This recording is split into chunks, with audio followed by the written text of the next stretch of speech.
My vacation ended the moment the headless man started looking for me. My name is Andrew Miller. I came from Boston, and I never, not in my wildest thoughts, expected that a short trip to an old town would change my life forever. It all started when I arrived in a small town on the edge of Pennsylvania. The place felt quiet, too quiet, far too silent for a place that was supposed to be a tourist stop. I just wanted to walk around, enjoy the old air, the red brick buildings, the dim streetlights, and that dusty smell that clung to everything like it had been there for decades. But the moment I stepped past the city gate, I felt something behind me. Footsteps, slow, heavy, dragging. Like something was being pulled across the ground. I tried ignoring it, but the longer I walked, the heavier the feeling grew, as if the entire town was hiding something I was never meant to see. That night, I walked past an old courthouse. Its lights flickered, its trees swayed slightly, and the wind felt cold like it came from beneath the earth itself. And then, I saw him. Someone was standing in the middle of the street, silent, motionless, his back facing me. His clothes looked like they came from another century. A long gray coat, black shoes, arms hanging limp at his sides. But one terrible thing, stopped my breath entirely. He had no head, no face, no hair, nothing. Just a body standing perfectly still, as if waiting for me. I froze. I couldn't move. I wanted to scream, but my voice vanished. Then the man moved, slowly, turning toward me, and even without a head, I could feel eyes staring directly into me. From that empty space where a head should have been, I stepped back. One step, two steps, and his body moved forward, mirroring me, following me, bound to my movement. I turned and ran, through narrow streets, past old houses, past windows that seemed to watch me through the dark. My breath broke apart, but behind me, the footsteps remained, slow, heavy, dragging, relentless, as if he knew I could never escape him. When I finally reached the tiny hotel I was staying in, I locked the door, shut the curtains, held my breath. But then I heard the footsteps again, right outside my door, heavy, dragging, stopping. Directly in front of my room, I covered my ears, hoping it would stop, but then knocking, soft, rhythmic, like someone who didn't have hands was knocking with their body. I didn't sleep that night. The next morning, I left the town without looking back, but before I drove away, I saw him again, at the end of the street, standing still, headless, expressionless, watching me leave. And to this day, when I walk at night, I can still hear those footsteps, slow, heavy, dragging, chasing me from a distance. I don't know who he is. I don't know what happened to his head, but I know one thing. He's not a shadow. He's not an illusion. He's searching for something. And somehow, I know he's searching for me. I tried telling myself it was just fear, just paranoia. But after returning to Boston, back to my normal life, back to crowded streets and the noise of the city, the feeling followed me at night. Any sense of safety disappeared. Because the footsteps, those heavy steps, never stayed behind in that old town. I worked like usual, talked to coworkers, smiled, pretended everything was fine. But in every empty hallway, near every quiet corner, I felt it. Something standing behind me. Something watching. One night, after work, I decided to walk home, just to clear my head. But the peace lasted only until the first red light, because across the street, under the dim lamp, I saw him again. The headless figure, standing tall, facing me. My entire body froze. My breath stopped. I blinked, and he vanished, then appeared again. Closer, no sound, no movement. Just closer I ran, through crowds, through noise, through fear gripping my throat. I reached my apartment, locked everything, collapsed against the door.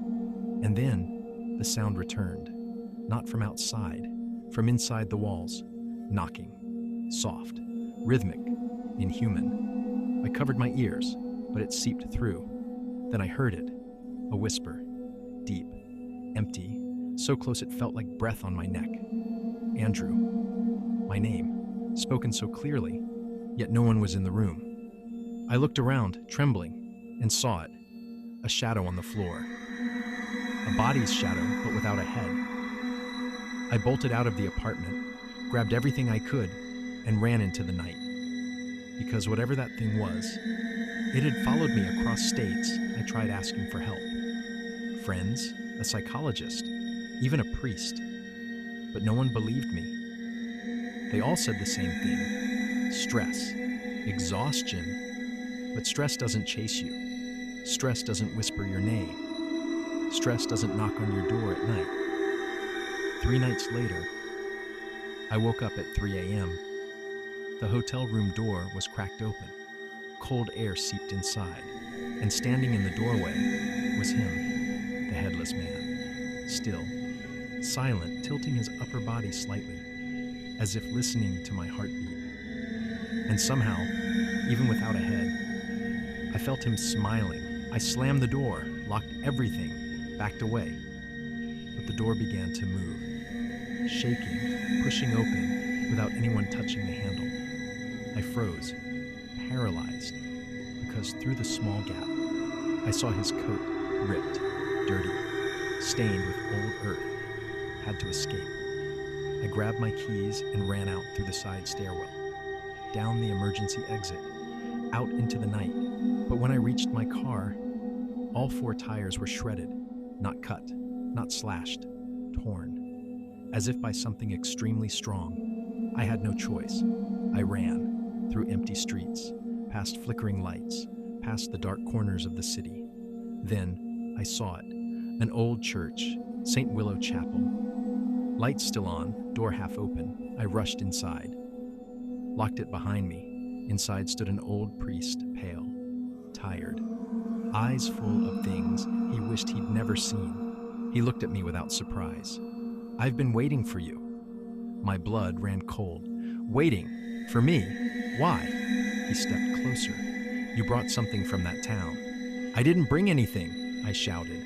I only saw something." "That," he said softly, "is the problem." He took a deep breath. "He isn't chasing you because you took something from him." His voice dropped lower. "He's chasing you because you fulfilled the one rule no one should ever break." My throat tightened. "What rule?" The priest exhaled like the truth weighed on his soul. "You turned around, and whoever turns around becomes the replacement for the missing head." The world collapsed around me. I could barely breathe. The priest whispered, "There is one way to break the bond." I stepped closer. "What do I have to do?" "You must return," he said, "to where it all began, and face him. One more time." Before I could speak, boom! The church door shook violently. Boom, boom. The priest grabbed my shoulder. "You cannot let him take you here. If he takes you here, you'll never go home." He shoved me toward a side door. "There's a back exit. Go, now." "What about you?" I whispered. He gave me a sad smile. "I've been running from him too long. Tonight, I face him. Not as prey, but as a delay. Go, Andrew, run."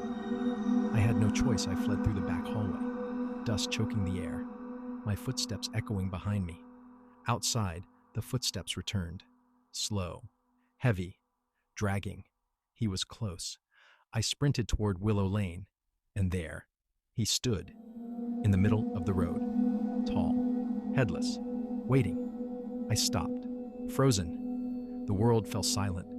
Then I heard it. "Give it back." "I didn't take anything from you," I whispered.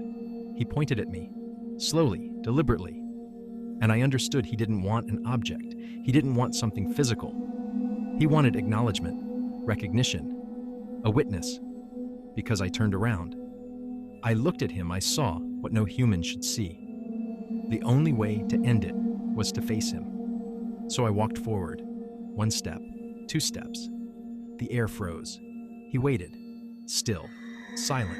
I stood before him, closed my eyes, and whispered, "I see you, I hear you, I acknowledge. You exist. Everything stopped. Then a soft wind blew. When I opened my eyes, he was gone. Willow Lane was empty. Silent. For the first time, I felt alive again. I returned to the church. The door was open, candles blown out. The priest was gone. Only his robe remained, like someone who had finally stopped running. Since that night, I've never seen the headless figure again. But every time I walk down a quiet road, every time my shadow stretches long, every time I hear slow footsteps behind me, I always turn around carefully, fearfully, praying that it isn't him, because if he ever comes back, I know I won't get a second chance. And if that day comes, this story will be the only trace of me that remains.